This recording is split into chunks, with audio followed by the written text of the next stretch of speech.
সোনাম বেমান বেরোলো, প্রিয়াঙ্কা বেমান বেরোলো, মুস্কানও বেমান বেরোলো, আবার সিয়াও বেমান বেরোলো। এইসব ঘটনা দেখে আজকাল অনেক ছেলে বলতে শুরু করেছে, আমি বিয়ে করব না, সব মেয়ে একরকম। কিন্তু সত্যি কি তাই? সোশ্যাল মিডিয়ায় ভাইরাল হওয়া কয়েকটা ভিডিও দেখে কোটি কোটি মেয়ের বিচার করা কি ন্যায্য? একবার ভেবে দেখুন তো। আপনারাও নিশ্চয়ই সেই মহিলার গল্প দেখেছেন, যিনি নিজের স্বামীর শেষ নিঃশ্বাস পর্যন্ত তার পাশে ছিলেন, শেষ পর্যন্ত হাল ছাড়েনি, নিজের সবটুকু দিয়ে চেষ্টা করেছিলেন মানুষটাকে বাঁচানো।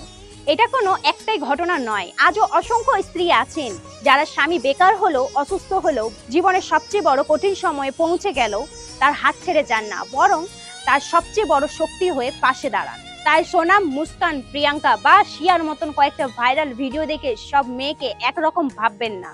যেমন সব ছেলে খারাপ নয়, তেমন সব মেয়েও খারাপ নয়। একজনের ভুলের জন্য সবাইকে দোষী বানানো কখনো ন্যায্য হতে পারে না।